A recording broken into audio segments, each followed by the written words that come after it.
How's everybody doing, guys? Cody, guys, back again, dropping out another video. Right, guys, yesterday, which was Tuesday, I travelled back from South Wales and stuff after attending a conference on super prisons. And the reason that I attended was, obviously, as a former prisoner, the conference took place in Lachey in South Wales. What an experience. Like, I was nervous, I was anxious, I was dreading it. I was really, there were some very influential people in the room. People like MP Stephen Kinnock, Welsh Assembly members Bethan Jenkins, David Rees, Nia Griffin, who is the Shadow Secretary of Defence, actually sits in Jeremy Corbyn's cabinet and stuff, in the Labour Party and everything. Do you know what? The conference, right, was, the media turned out in the droves and stuff. It was a fantastic occasion. It was quite a unique opportunity. It was former prisoners, prisoners' families, given the reality of prison, what comes with a prison, the current state of prisons, the after effects and stuff like that. And the simple fact is prisons don't work, right? So that was obviously, and the thing is, Claire Melville, who's a Welsh lass, she put it together and everything. The media turned out in the droves. You had BBC Radio Wales, you had BBC News Wales, you had ITV Wales all turning out, Llanelli Star, and many other like outlets, media outlets and stuff. There was coverage before, during, and after. It was a fantastic occasion, guys. Like, the thing is, right, people, the local people are saying like that it's close proximity to schools and stuff. It's an enterprise zone. It's a flood zone. The junction, the traffic congestion that's going to come with a prison at junction 41 of the M4 motorway, which is already bumper to bumper and stuff. To me, it's not a motorway; it's a dual carriageway. I've even got caught in traffic myself there on the Sunday when I was down there and everything. People are saying that this is a weak argument, right? But it's not. It's not one reason. It's a whole host of reasons, right? And the reality is that the local people, they know what's best for their area and stuff.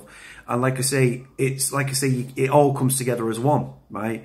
So the proximity to schools and stuff like that, you can use that and stuff like that.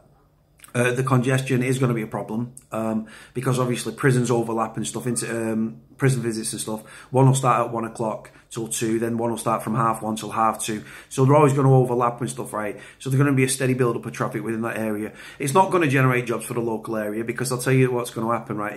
This is just an opinion, guys, right? My honest opinion is, if this prison for Baglan is built, they'll close Swansea and or Cardiff, and then what they'll do, they'll offer redundancy to them prison officers. The ones that don't take it, they'll then, from both prisons, will come on to Baglan. So it's not going to generate any jobs for the people of Baglan and everything. And like I say, it's going to be a dumping ground for prisoners and everything. The proposed site is close to, it's on an industrial estate. It's on Baglan Industrial Estate. I've been down there. I've had my boots on the ground there, so to speak. It is a flood zone. I had to come off the land because the water was getting into my shoes, right? That was a state of affairs, right?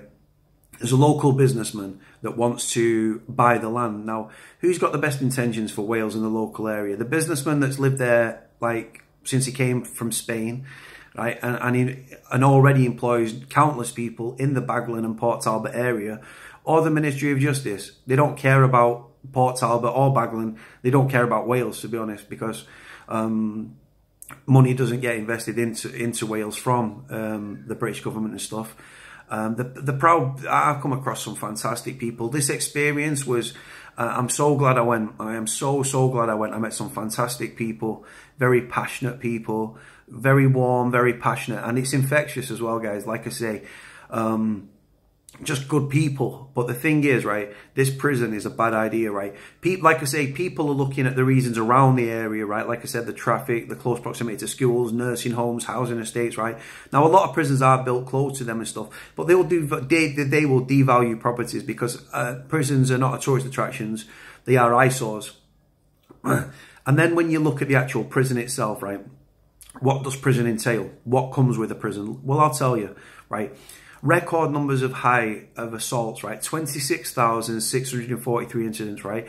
3,600 of them were deemed as serious, right? Then you've got the self-harm, which is 40,414 incidents, right? 7,159 attacks on officers. One was seriously injured to the point they ended up in a coma and ended up fighting for his life and stuff. There's a vlog further down my timeline if you want to watch that vlog. Now you'll say, well, that's inside the prison. That doesn't affect the outside of the prison. But it does, doesn't it? Because what happens then, guys, right? That the local A&E's closed down, right? So I think they've got to go to Bridgend or Swansea, I believe, to the A&E and stuff. But so what I'm saying, right, is with the violence and stuff within prisons and everything, that's going to have that they come under the local NHS.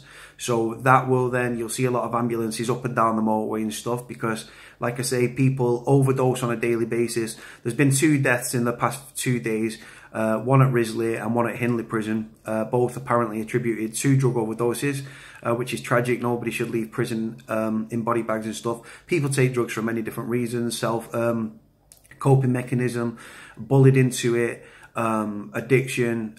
People going to prison having never taken drugs in their life, guys, and are leaving in body bags, right? That's just the reality of prison stuff. There's 50 cell fires a week as well within prison, and they actually leave you locked in your cell till the fire's extinguished. They have like an inundation hatch, which is supposed to, you put the key in, it uncoils, and then they put the hose in, and then they put the fire out, and only then do they let you out of the cell and stuff. So that's a death trap. 50 cell fires a week, right? And the fact is, guys, for those that don't know, prisons are categorized, right? So Cat A is like, Cat A is the high security prisons, right? But they don't just hold high cat prisons, right? You'll have the Cat A wing and the lifers wing, right? Then it'll hold Cat B, Cat C, right? Then you've got your Cat B, again, medium to medium security.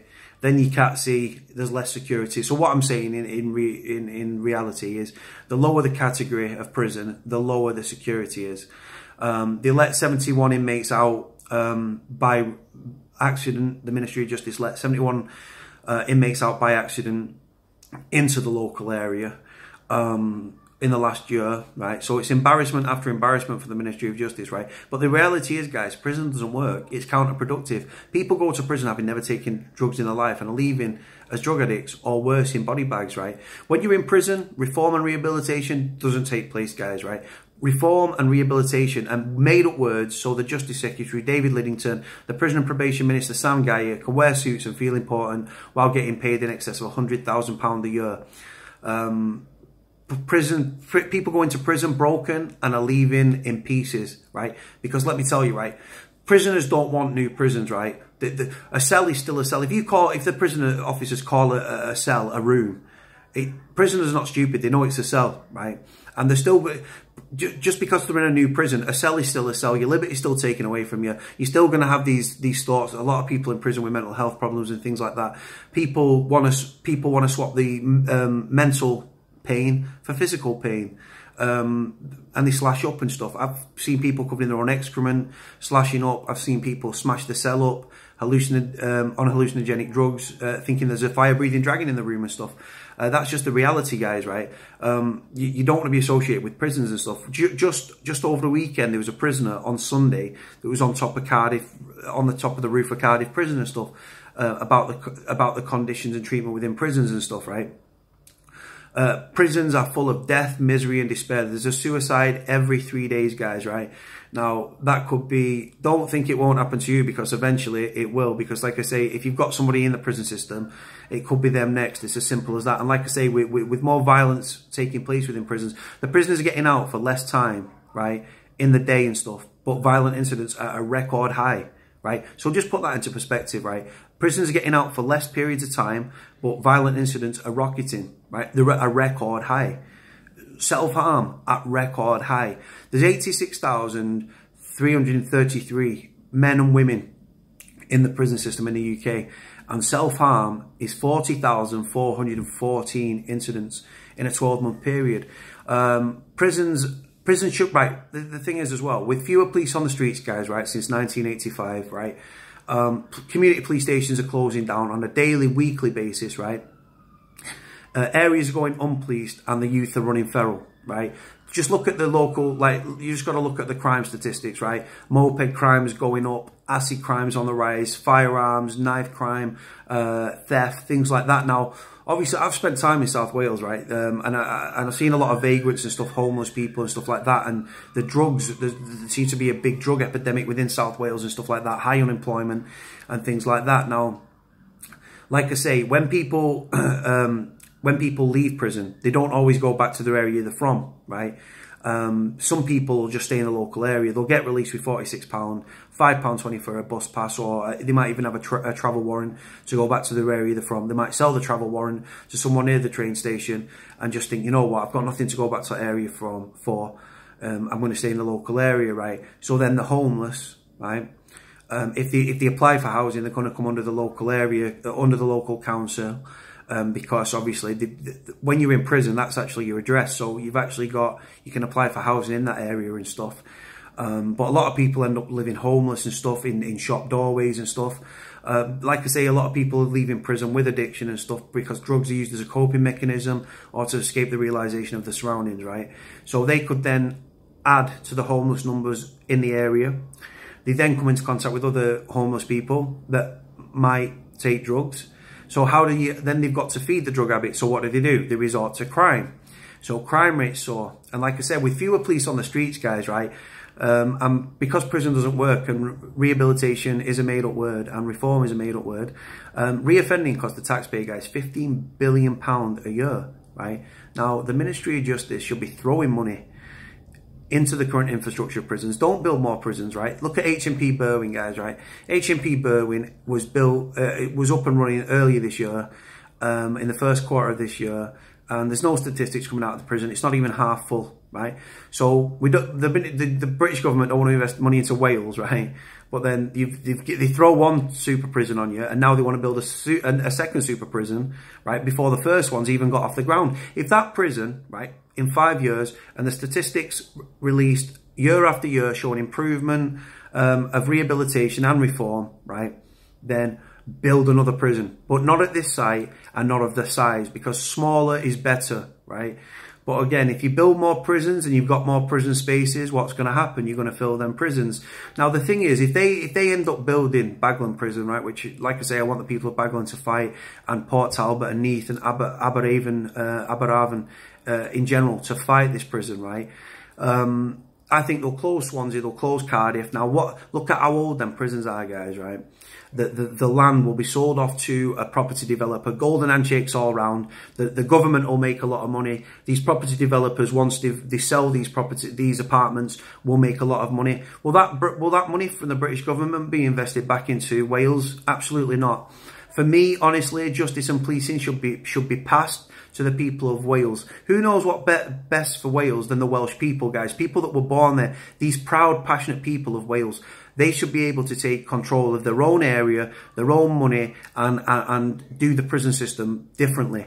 Because the policing and stuff like that, like I say, places are going unpoliced and the youth are running feral, guys, right? The reality is, prison should be the last line of defence, right? If people are going to prison, they should be given skills, training and education, right? Surely the aim of prison, right, should be to leave in a better position than when you went in. I.e., if you've got skills, training and education when you leave prison, you can actually prosper, you can actually get a job, you've got the tools there. No, not everybody's going to succeed, because no, they're not, because some people are broken, they're lost in the system. But there's also a lot of people, guys, that will grab it, they'll use the tools, they'll get out of prison, they'll think, you know what, I'm not doing this anymore. I don't want to do this to my family. I want to get a job. They'll get a job. They'll get a sense of self-worth. If they pay tax back into the system, they'll break in a cycle of crime and then saving the taxpayer £40,000 a year to house a prisoner. Like I say, I've got a lot of ideas when it comes to this, guys. I don't have all the answers, guys. Like I say, I'm an uneducated street kid from Manchester. But the infectiousness of the Welsh people and stuff has come into myself. I've learnt more about Welsh politics than I could ever have known. Like I said, some of the people that were in attendance, guys, Bethan Jenkins, right, the Assembly member, she's Plaid Cymru, right, she's lovely. I met Stephen Kinnock, his father used to be the leader of the Labour Party. He's the MP for Aberafon. You've got David Rees, you had Nia Griffin, who, like I said, she sits in Jeremy Corbyn's cabinet and stuff. some you had the mayor and the duty mayor of Llanelli. There was local businesses, former police officers, prison officers, local people, criminologists that travelled in. People came from every different angle. I came from Manchester. People came. One of the speakers, Michaela Booth, she's refreshing. She got sentenced to 4 years in prison for a fight in a nightclub. She got out. She now is a mentor for rehabilitation for prisoners leaving the prison system. She's also a mother. She works on a bar. She writes blogs. You had Michael O'Brien, spent 11 years and 43 days in prison for a miscarriage of justice. He's a born survivor. Like I say, you had Marcus. Marcus is supporting Caroline because her husband, is in the prison system and stuff. So there's a lot of good people. You had Brett Johns. Brett Johns is 18. He's a political editor and he's going to go on to big things within the Welsh Parliament and stuff. It took place at the Thomas Arms Hotel. It was a fantastic hotel, great drink, great food. The room was very spacious, comfortable beds. And the thing is, like I say, going forward and stuff, I've actually been asked to continue going forward with this movement and stuff. I'm only one person. I'm a very small cog in a much bigger machine, but I'm dedicated to the cause. But listen, guys, I'm going to probably do more videos on this in the coming weeks and months and stuff. But please stay with us. Please join the movement. We're on. There's a Twitter page on Twitter at No Prison Baglan. Interact with us and join the movement, guys. We need to beat this prison because simple fact is prisons don't work. Don't have this death, misery, and despair on your doorstep. Prison escapes commonplace.